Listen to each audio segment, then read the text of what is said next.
Halo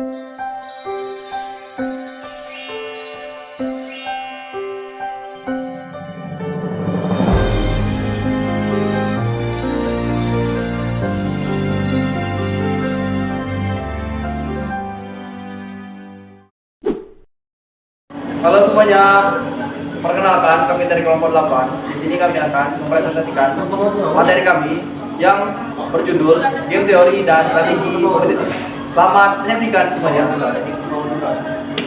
Baik, di sini kami akan menjelaskan tentang game teori, yaitu definisi dan model permainannya. Lalu, apa definisi dari game teori?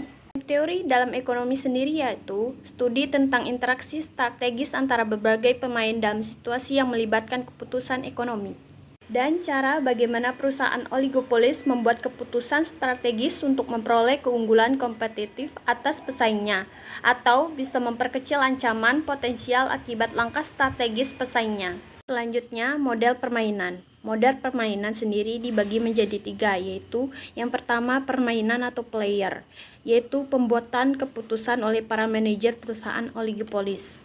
Kedua, strategi atau strategi, di mana pilihan untuk mengubah harga, mengembangkan produk baru, melakukan kampanye iklan, membangun kapasitas baru, dan tindakan lainnya yang mempengaruhi penjualan dan tingkat laba perusahaan serta pesaingnya. Yang terakhir, ganjaran atau payoff, di mana hasil atau konsekuensi dari setiap pilihan strategi yang dinyatakan dalam laba atau rugi. Baik, selanjutnya akan dijelaskan oleh rekan saya.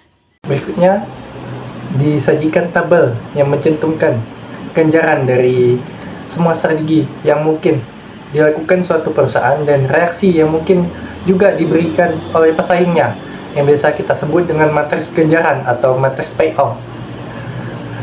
Permainan dibagi menjadi 2 jenis. Yang pertama ada permainan berjumlah 0 atau zero sum game, dan yang kedua ada permainan tidak berjumlah 0 atau non zero sum games. Permainan berjumlah 0 atau zero sum games adalah permainan di mana keuntungan salah satu pemain merupakan akibat dari pengeluaran dan keuntungan secara persis seimbang dengan pemain lainnya. Contohnya, jika perusahaan A meningkatkan harganya sedangkan perusahaan B tidak, maka perusahaan A mungkin akan kehilangan pangsa pasar yang dapat beralih ke perusahaan B. Kemudian ada model permainan. Jika keuntungan atau kerugian salah satu perusahaan tidak diakibatkan oleh biaya atau memberikan keuntungan dalam jumlah yang sama pada perusahaan lain, maka akan terjadi permainan tidak berjumlah 0, yaitu bisa permainan berjumlah positif maupun berjumlah negatif. Selanjutnya akan dijelaskan oleh rekan saya. Oke, selanjutnya di sini ada 7 kompetitif strategi ya. Yang pertama ada strategi dominan, yang kedua ada keseimbangan nas, yang ketiga dilema tahanan, yang keempat persaingan harga dan non-harga, kecurangan dalam kartel dan dilema tahanan, yang kelima ada permainan yang berulang-ulang dan strategi tit for tat, yang keenam ada perilaku strategis dan daya saing internasional, dan yang terakhir ada permainan berurutan dan pohon keputusan. Oke, di sini saya akan menjelaskan mengenai strategi dominan. Teman-teman bisa melihat pada kolom yang ada di samping, terdapat 2 perusahaan. Yang pertama ada perusahaan A dan perusahaan B yang akan beriklan dan tidak beriklan. Jika perusahaan B, maka perusahaan A akan memasang iklan dan akan mendapatkan keuntungan sebanyak 4. Jika perusahaan A tidak memasang iklan, maka perusahaan A akan mendapatkan kerugian sebanyak 2. Jika perusahaan A, maka perusahaan B akan memasang iklan dan akan mendapatkan keuntungan sebanyak 3. Dan jika perusahaan B tidak akan memasang iklan, maka kerugian yang dialami oleh perusahaan B sebanyak 1. Nah, perusahaan A dan B memiliki strategi dominan, memasang iklan dan menjadi keseimbangan akhir. Strategi dominan pada perusahaan B adalah memasang iklan, tidak peduli apakah perusahaan A memasang iklan atau tidak. Selanjutnya, keseimbangan nas. Sama dengan kolom yang ada di atas, dan penjelasannya juga sama. Jika perusahaan B, maka perusahaan A akan memasang iklan dan akan mendapatkan keuntungan sebanyak 4. Dan jika perusahaan A tidak akan memasang iklan, maka kerugian yang dialami oleh perusahaan A sebanyak 2. Jika perusahaan A, maka perusahaan B akan memasang iklan dan akan mendapatkan keuntungan sebanyak 5. Dan jika perusahaan B tidak memasang iklan, maka kerugian yang dialami sebanyak 3. Sebuah situasi ketika setiap pemain memilih strategi optimumnya untuk menghadapi strategi yang dilakukan oleh pemain lainnya, agar perusahaan A bisa menentukan memasang iklan atau tidak. Terlebih dahulu, perusahaan A harus menunggu apa yang dilakukan oleh perusahaan B.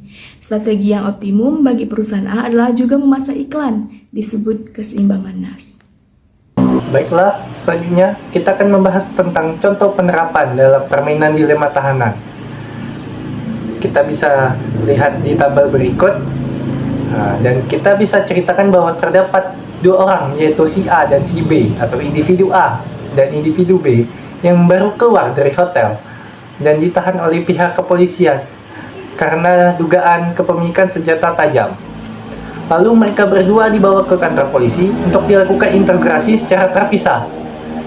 Karena dugaan tersebut, mereka berdua akan ditahan selama 1 tahun penjara. Akan tetapi, polisi memberi mereka pilihan masing-masing untuk mengaku atas kepemilikan senjata tajam tersebut.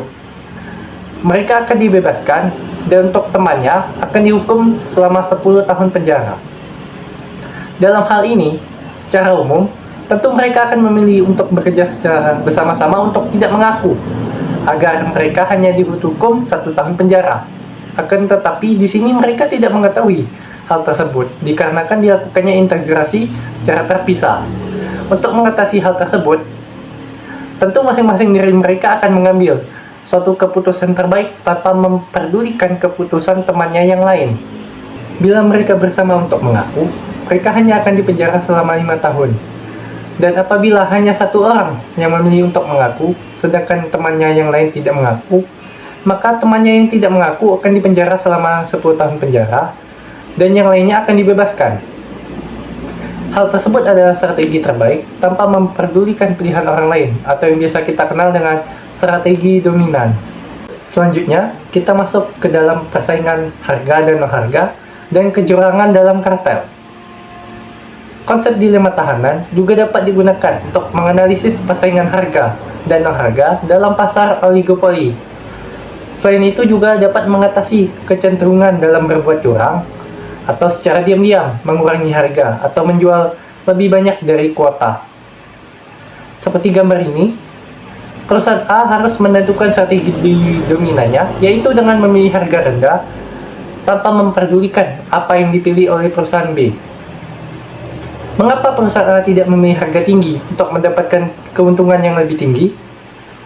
Karena apabila perusahaan A tetap memilih harga tinggi dan perusahaan B memilih harga rendah, maka perusahaan A hanya akan mendapatkan kerugian sebesar 1 juta berbanding terbalik dengan perusahaan B yang akan mendapatkan keuntungan sebesar 5 juta. Oleh karena itu, dalam pasar oligopoli, perusahaan akan memilih untuk bekerja sama untuk mendapatkan strategi dominannya tanpa memperdulikan pilihan orang lain atau perusahaan lain. Selain itu juga dapat mengatasi tindakan curang dari pesaing apabila kita tetap memilih untuk harga tinggi. Selanjutnya akan dibahas oleh teman saya. Selanjutnya, saya akan menjelaskan tentang permainan yang berulang-ulang dan strategi tit for tat. Permainan yang melibatkan banyak gerakan berbalasan dari setiap pemain. Strategi ini terbaik dari setiap pemain adalah tit for tat, atau 1 dibalas 1, atau melakukan apa yang dilakukan oleh lawan kepada kita. Jika kita memulai bekerja sama dan akan terus bekerja sama selama lawan juga bekerja sama. Jika lawan berkhianat, maka kita juga bisa berkhianat dan seterusnya. Lalu strategi ini cukup bersifat saling membalas sehingga dapat mencegah tindakan non-kooperatif. Tapi cukup pemaaf sehingga memungkinkan berkembangnya pola kerjasama yang bermanfaat. Lalu dalam penelitian tit for tat ditemukan secara konsisten sebagai strategi yang terbaik.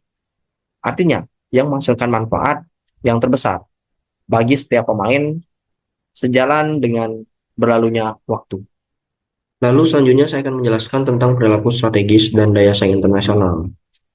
Misalkan pada tabel berikut ini, misalkan Boeing, sebuah perusahaan pesawat terbang dari Amerika Serikat, dan Airbus, sebuah perusahaan pesawat terbang dari Eropa. Keduanya sedang dalam proses pengambilan keputusan mengenai produksi pesawat baru.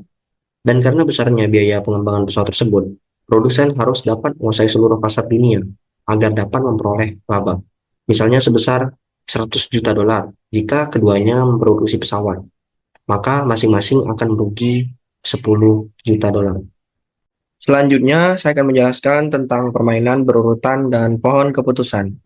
Permainan berurutan dapat ditunjukkan oleh pohon permainan atau pohon keputusan.